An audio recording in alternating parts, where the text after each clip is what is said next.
नगर निगम greater mayor Saumya Gurjar से Hillview समाचार ने की मुलाकात। कई मुद्दों को लेकर हुई बातचीत। सौम्या गुर्जर ने कहा, मंत्री जी का नगर निगम ग्रेटर में दौरा हमारी कार्य प्रणाली में ऊर्जा और उत्साह का संचार करता है। यूडीएच मंत्री झाबर सिंह खर्रा के औचक निरीक्षण के बाद नगर निगम ग्रेटर की कार्य गतिविधियां और तेजी से हो चली हैं।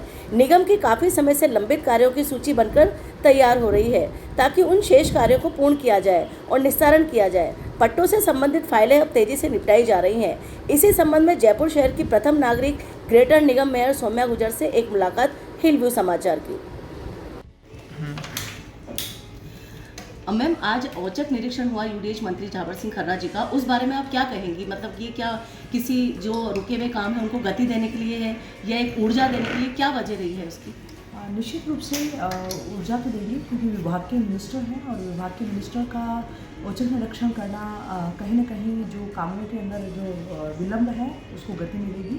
और मैं आदरणीय मंत्री जी को धन्यवाद देना चाहती हूँ कि उन्होंने इस तरह आग्रह पर उन्होंने औचक निरीक्षण किया और पूरे नगर निगम के अंदर दौरा भी किया, कितनी शिकायतें पेंडिंग है और निगम के कितने पट्टे निस्तारित किए गए हैं, कितने पेंडिंग है। मंत्री जी ने रिपोर्ट भी मांगी है, रिपोर्ट भी मंत्री जी को सबमिट करेंगे।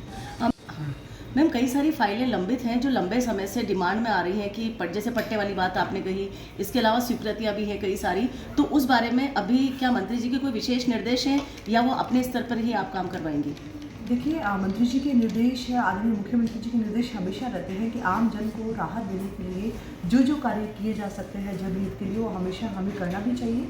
और निगम के जो सारे अधिकारी कर्मचारी हैं सबको एक साथ में जनता के काम करने के लिए हम लोग सब निगम के अंदर हैं, यहाँ लगातार काम कर रहे हैं। तो इन मंत्री जी ने जो शिकायतें पेंडिंग हैं उनके संबंध में मांगा है और जल्दी ही निस्तारित करेंगे। और अब तो हमारी फाइलिंग भी हो गई है, तो इसकी भी एक परीक्षण करके मंत्री जी को रिपोर्ट भेजेंगे कि कौन सी फाइलें हैं, कितनी बार उनका मूवमेंट हुआ है और मूवमेंट होने के बाद में उसका रिजल्ट क्या निकला, तो उसका रिजल्ट भी जो है, समाधान क्या हुआ है, तो वो भी सब मंत्री जी को बताएंगे विस्तृत।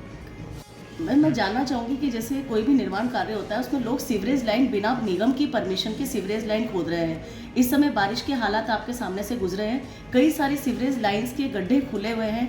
ऐसे में जब बारिश का पानी भर जाता है तो कई ऐसी दुर्घटनाओं की आशंका बन जाती है। उससे संबंधित कोई विशेष कठोर निर्णय या कठोर आपने कोई इस तरह के ऑर्डर जारी किए हों, उस बारे में बताएं मैम।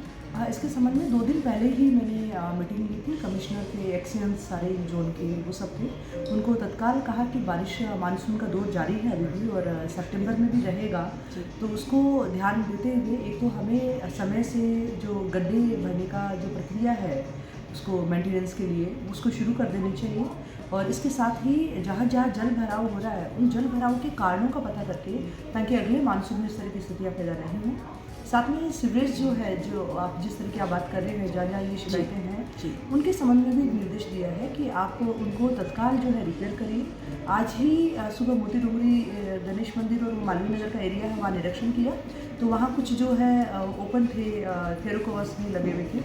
उनको इस तरह की स्थितियाँ हैं वो नहीं पैदा होनी चाहिए, किसी भी तरह की हानि हो। तो इसके संबंध में कठोर संदेश है कि आपको काम करना है और कीजिए, क्योंकि इस तरह में अगर कोई भी लापरवाही हुई तो उसके लिए व्यक्तिगत वो फिर नहीं, लोग जैसे अवैध सीवरेज लाइंस बना रहे हैं, अवैध सीवरेज लाइन खुल रही हैं, क्योंकि निगम की परमिशन से खुलती है तो मेंटेनेंस में भी काम होता है। इनके संबंध में भी आज ही कहा है कि जहाँ जहाँ अवैध सीवरेज लाइन है, जिनके अंदर अलग अलग तरह का जो कचरा भी रेस्टोरेंट्स का भी बहा देते हैं, जिसमें मीट की दुकान वाले जो है वो बचे हुए अवशेष भी उसमें डाल देते हैं, उनके खिलाफ कार्रवाई हो, उनको पहचान करें। जोन डीसीज को भी ये निर्देश दिए हैं कि आप पहचान करिए और जहाँ जहाँ इस तरह की गतिविधियाँ हो रही है उनको रोकिए। अब मैम, विशेष तौर से कई बार आपने जैसे पंचवटी सर्किल के कई सारे ऐसे मुद्दे रहे हैं जिसमें गलियों के अंदर अवैध निर्माण हुए हैं, इस पर काफ़ी काम किया है। लेकिन साल भर पूर्व जब कांग्रेस की गवर्नमेंट थी उस समय हमने आपको एक बहुत बड़ा मुद्दा दिया था, जो पंचवटी सर्किल की जो नगर निगम की ज़मीनें हैं, सरकारी ज़मीनें हैं, उस पर माफियाओं ने कब्जा किया हुआ है, जिसकी मैं रिमाइंडर लेटर भी कई बार दे चुकी हूँ। इस बारे में मैम अभी तक कोई काम नहीं हुआ है, क्योंकि उसमें शिक्षा विभाग की ज़मीन भी है, सहकारिता की ज़मीन भी है, लेकिन अंडर नगर निगम ग्रेटर की आता है। तो ऐसी कंडीशन में अभी क्या कदम उठाएंगी आप अगला इस बारे में? देखिए, जो आप अतिक्रमण की बात कर रहे हैं, तो इस तरह की जो निगम का लैंड बैंक है उसमें मैंने आज सुबह भी विस्तृत रूप से चर्चा हुई थी कमिश्नर और सारे अधिकारी थे हमारे कि हमारे निगम का जो लैंड बैंक है उसको फिर से चेक किया जाए कि उन जगह पर कौन काबिज है, वर्तमान में स्थिति क्या है, और अगर कोई दूसरे विभाग की है तो संबंधित उस विभाग को भी हम सूचना देंगे।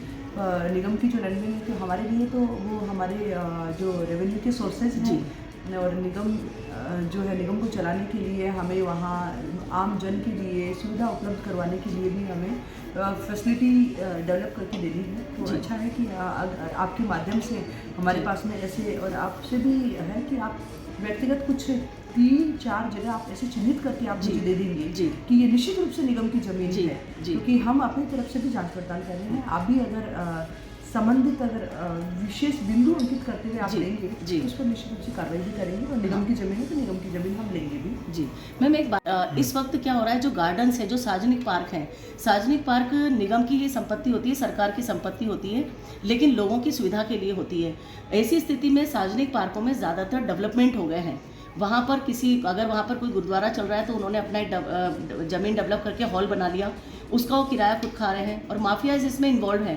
कई सारे गार्डन्स की ये परिस्थितियाँ हो गई है।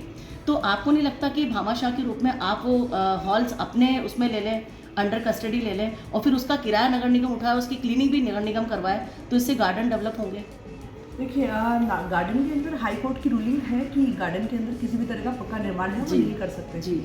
और फिर भी अगर आप बता रहे हैं तो आप मुझे नाम बता दीजिए कौन कौन से गार्डन में इस तरह के बने हुए हैं, तो वहाँ की रिपोर्ट हम ले लेते हैं, और रिपोर्ट लेकर मैं कमिश्नर को बोलती हूँ कि जो भी नियमानुसार कार्रवाई होती है वो करेंगे। हाँ, जैसे गुरु नानकपुरा है मैडम, वहाँ पे गोविंद पार्क है, वहाँ पर एक बहुत बड़ा कंस्ट्रक्शन हुआ जिसको नगर निगम ने रुकवाया भी था, लेकिन आज भी वो काबिज है, कब्जा काबिज है वहाँ पर कुछ लोगों का, और वो चुनिंदा लोग हैं। ऐसा नहीं है कि वो सार्वजनिक रूप से काम आ रहा है। तो ऐसी स्थिति में वो निगम का आय सोर्स हो सकता है। हम उसको तोड़वाए ना, लेकिन उसको निगम अपने अंडर कस्टडी लेकर उसका किराया फिक्स कर दे तो डेफिनेटली उससे इनकम सोर्स अच्छा है जी। उस पर बिल्कुल मैं कहती हूँ निर्देश देते। ओके, आपने 2 दिन पहले या मेरे ख्याल से कल ही आपने महिला सशक्तिकरण के ऊपर बहुत अच्छी एक कार्यशाला आपने की थी, जिसमें कई सारे आपके विशेषज्ञ और महिलाओं की, बालिकाओं की सुरक्षा के लिए आपने बात की थी। मैम, आप आज की तारीख में राजधानी के अंदर एक प्रथम नागरिक के रूप में, महिला के रूप में बैठी हैं, और आपका अपना एक पावर है। क्या आपको नहीं लगता कि एक तेज़ आवाज़ में अब बलात्कार पर सख्ती के साथ, क्योंकि केंद्र में भी बीजेपी गवर्नमेंट है, राजस्थान में भी बीजेपी गवर्नमेंट है, और जिनसे मैं बात कर रही हूँ वो भी बीजेपी से आती हैं, और एक महिला के रूप में आती हैं आप इस पे काम भी कर रही हैं, तो बलात्कार पे सख्त कदम के लिए काम क्यों नहीं कर रही बीजेपी अभी तक? देखिए, हमारे प्रधानमंत्री जी ने हाल ही में कहा कि ऐसे इस तरह के लोगों की समाज में, सभ्य समाज में कोई जगह नहीं है, और बेहद गंभीर है। हमारे राजस्थान सरकार, आदरणीय मुख्यमंत्री मोदी जी लगातार जो इस तरह के कृत्य जो हो रहे हैं उन पर कार्रवाई भी कर रही है, त्वरित कार्रवाई हो रही है वहाँ पर। ये विषय जो है ये एक सामाजिक विकृति के रूप में सामने आया है जी। उसके अंदर अब सुरक्षा, जो घर के अंदर ही एक छोटी बच्ची है उसको भाई से, उसको पिता से, उसको ताऊ जी से, चाचा जी से, उनसे भी खतरा उनको है। तो ये एक जन जागृति करना चाहिए, और इसके लिए जो हमने कल शुरू किया है, नगर निगम के द्वारा ही अभियान शुरू, शक्ति वंदन 2.0 हमने शुरू किया है। उसका कारण ही यही है कि घर में जो वो है उनको कैसे, कब तक दायरे में आएंगे, इतने हम कैसे उस पर कार्रवाई करें। तो माइंड सेट को बदलने की ज़रूरत है, और उसके लिए आवश्यक है कि अन्याय का करो संहार, शक्ति तुम ललकार करो जी। जब नारी को ललकारने की आवश्यकता है, क्योंकि अब ये बहुत हो गया है, मोमबत्तियाँ जलाना, मोमबत्तियाँ बुझाना। हम मोमबत्ती की बिक्री के लिए नहीं आए हैं, हमें कठोर कदम भी उठाने हैं, और साथ ही हमें समाज के अंदर, क्योंकि उसमें भी महिला शक्ति से भी कहना चाहती हूँ, जो भी इस तरह का कुकृत्य करने वाला अपराधी है वो किसी का बेटा भी है, किसी का भाई भी है। जिस तरह कोलकाता के अंदर जो घटना हुई जी, जो डॉक्टर के साथ में घटना हुई, बेहद निंदनीय घटना थी, और उस घटना के बाद में वहाँ की सरकार के द्वारा इतने पूरे देश को, राष्ट्रपति जी ने कहा कि ऐसी घटनाओं से पूरा देश डरा हुआ है, पर हम सबको भूलने की आदत पड़ गई है, और वहाँ के मुख्यमंत्री इस पर बिल्कुल कार्रवाई नहीं कर रही है, और उस मुद्दे को इधर उधर भटका रही है। इस तरह का बिल्कुल भी नहीं होना चाहिए, और देश को एक साथ में आना चाहिए कि इस तरह की घटनाएं बर्दाश्त नहीं की जाएगी। और साथ में वो जो है आरोपी है, जो इस तरह का कुकृत्य करने वाला दैत्य है, वो भी किसी का भाई भी है और बेटा भी है। उन ऐसी नारी शक्ति को भी आगे आना चाहिए कि उनको बचाव नहीं करना चाहिए ऐसे लोगों का, क्योंकि उन्हीं की इसी तरह उनकी मदर का स्टेटमेंट मैंने सुना कि मेरा बेटा निर्दोष है। जी। ऐसा कुकृत्य करने वालों को के खिलाफ कठोर से कठोर कार्रवाई होनी चाहिए। महिलाओं के सम्मान के लिए और आगे आए और एक आवाज़ बनकर हम सबको उभरना है, ललकारना है। हम जयपुर के कॉलेज, स्कूल, जितने संस्थान, महिला चिकित्सालय, जहाँ महिला वार्ड में भी जाएंगे और महिलाओं का सुरक्षा से संबंधित हम वहाँ जांच भी करेंगे, हम फीडबैक भी लेंगे और राज्य सरकार को भी भिजवाएंगे हम समय समय पर, और निगम के द्वारा जो किए गए सेल्फ डिफेंस के कोर्सेज वो सब भी करवाएंगे, कार्यशाला भी रखेंगे। क्योंकि हम बेटे को भी हमें संस्कारवान, हमें नैतिक मूल्य का पाठ पढ़ाना है जब तक, क्योंकि उनको भी समझना है, वो अपनी बहन को अपनी बहन समझ रहे हैं, दूसरे की बहन भी अपनी बहन है, हमारे देश की बेटी है, उसकी रक्षा सुरक्षा की जिम्मेदारी भी हमारी है। इसमें जो ये स्पेशली मैं बलात्कार पे बात कर रही हूँ क्योंकि ये देश का ऐसा हृदय हिला देने वाला ये मुद्दा है जिस पे केवल बातें होती हैं, जिस पे कार्यशालाएं होती हैं, जिस पे सभाएं होती हैं, लेकिन काम नहीं होता। आपको नहीं लगता कि जितने मीडिया हाउसेस के अंदर महिलाएं मौजूद है, चाहे वो संपादक हैं, चाहे वो पत्रकार हैं, आपको नहीं लगता कि मीडिया एक बहुत बड़ा माध्यम बन सकता है इस तरह के अभियान में कि आप महिला पत्रकारों को लेकर, संपादकों को लेकर एक बड़ी कार्यशाला करें और उसमें आप एक मैसेज पूरे समाज में पहुंचाएं कि जहां इस तरह का कोई भी मुद्दा हो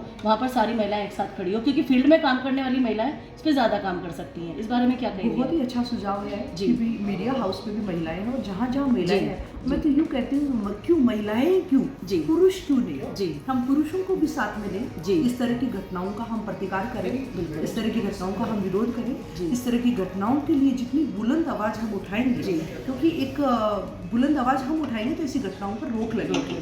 जी, तो इसके लिए बिल्कुल आपका सुझाव अच्छा है, करें। Thank you very much ma'am.